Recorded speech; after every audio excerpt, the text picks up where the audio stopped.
what is the exact mission for the United States? Joining us to talk about the crisis in Libya is CQ Roll Call staff writer Emily Cadei. Emily, good morning. Thanks for being with us today.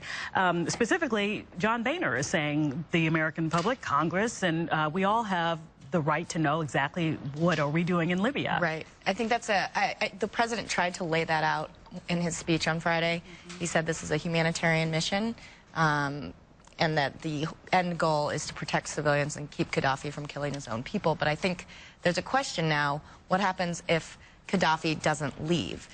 Most of the international community has said Gaddafi must go. Does he not leave and stop killing civilians? What would happen then? I think, and we've heard mixed things out of different members of the coalition. The British are saying he still has to go. The U.S. is sort of hedging a little bit. And so I think there are still some questions, people in Congress, throughout the world, about what exactly the end goal is here. It's interesting because hand in hand with we're doing all that we can is we're doing this for a little while. Yes, it might be United States-led right now, but that's not how it's going to be in the long run. What are we to make of that? Well, I think the White House has been very careful to emphasize that this is an international coalition. Especially the fact that the Gulf states and the Arab League are supportive of this. I think they've been very clear to make sure that they are not taking the lead sort of in pushing for this, because they want the Muslim world especially to know that Muslim countries are behind this. The U.S. has been lending some of their command and control structure and some of their other technical capabilities in the beginning, but the French and the British have been flying most of the missions over Libya, and I think the U.S. would like to keep it that way. They'd also like NATO to come in and take over the command. Right now, the U.S. is sort of orchestrating the whole campaign, but there's meetings going on.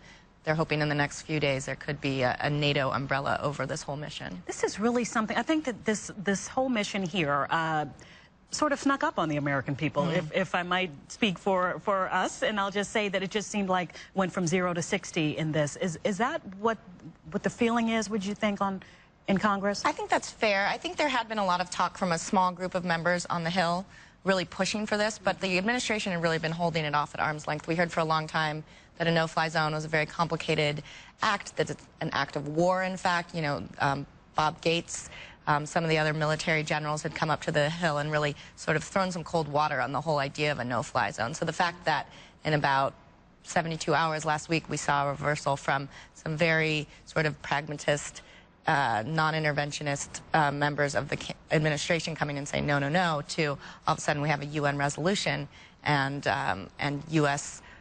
Submarines in the area firing Tomahawk missiles. I think that is a pretty significant shift. We've heard the word punish. It's been a bombardment there. No civilians have been hurt, and they're saying that Gaddafi is not the target. But we're also saying that his safety can't be guaranteed. What kind of message is this sending? Well, I think it's a bit of a mixed message. They're certainly not, at this point, trying to take him out, from everything I've heard. That's not the goal, but they also are firing on government structures. They fired into Tripoli, in fact. And so I don't think they're necessarily avoiding if they happen to hit him.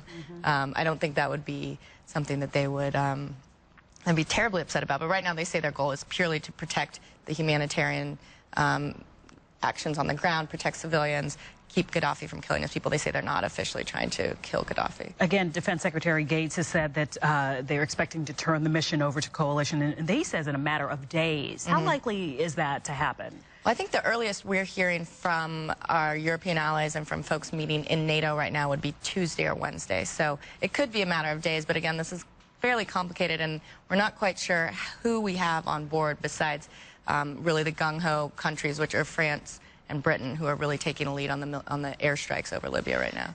Let me be cynical just for a second. There are lots of areas in our world that humanitarian, mission or safeguarding is not the #1 priority. Yet we have gone in here saying that we want to protect these civilians. What's the larger story here? What's at stake here?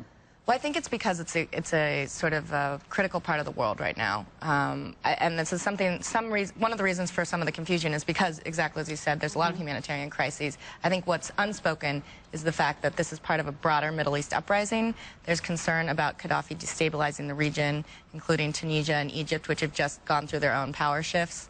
It is a Muslim country, but you do have the support of other Muslim countries in the area calling for Gaddafi to go. So I think the fact those countries called for U.S. assistance and for Western assistance made many here in the international community in Europe feel that they couldn't say no because they wanted to show that they were standing up for the values that we so often say we support.